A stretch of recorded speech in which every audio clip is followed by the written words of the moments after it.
और अगली खबर आ रही है ब्रिज घाट से, जहां ब्रिज घाट के तट पर इन दिनों भक्ति की धारा बह रही है। श्रीमद् भागवत कथा के तीसरे दिन पूरे क्षेत्र आध्यात्मिक ऊर्जा से सराबोर नजर आया। सुप्रसिद्ध कथावाचक आचार्य सर्वेश्वरानंद सरस्वती ने शुकदेव जी द्वारा राजा परीक्षित को दिए गए ब्रह्म ज्ञान का मर्म समझाया। कथा के दौरान भगवान कपिल के अवतार, शिव सती विवाह और ध्रुव चरित्र के प्रसंगों ने श्रद्धालु का भाव विभोर कर दिया। देखिए हमारे सहयोगी कुलदीप शर्मा की एक खास रिपोर्ट। 23 जनवरी वसंत पंचमी से प्रारंभ होके ये कार्यक्रम 30 जनवरी तक चलेगा। मुरादाबाद के डॉक्टर नृपेंद्र सिंह जी इस कथा के यजमान हैं और श्रीमद् भागवत कथा का ये दिव्य आयोजन श्री कृष्ण आश्रम में हो रहा है।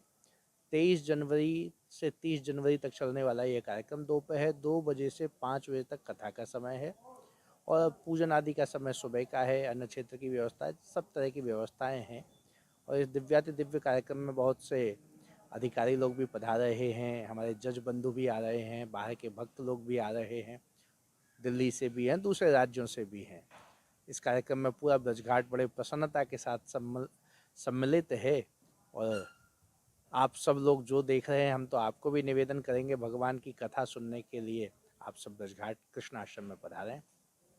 कितनी बार खुला करना चाहिए। पहले नैतिक शिक्षा में सब चीजें पढ़ाई भी जाती थी विद्यालय में, अब तो नैतिक शिक्षा की क्लास ही आसन ले रखा था। तो नीचे आते ही वो ताऊ जी बोले, महाराज पापा दूध पी ले। जब कोई डांटता है ना ऐसे, पापा दूध पी।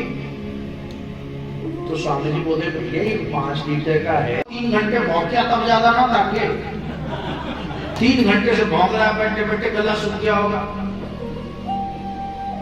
तो महाराज बोले, यार ये भी 5 लीटर बहुत होता है। कि महाराज डंडा देख रहा हो, ये डंडा देख रहा के पापा।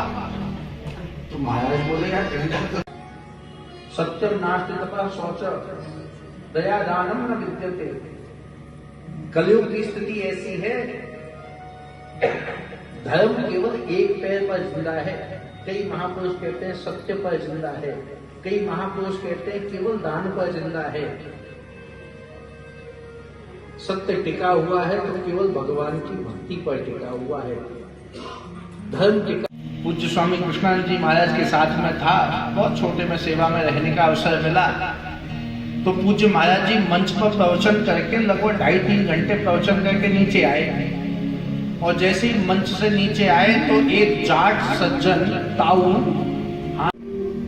कुचेलिनम दंत मलोपधारणम बहवासिनम, ज्यादा खाने वाले के पास जिसके दांत गंदे हो, जो सूर्यास्त और सूर्योदय के समय सोता हो,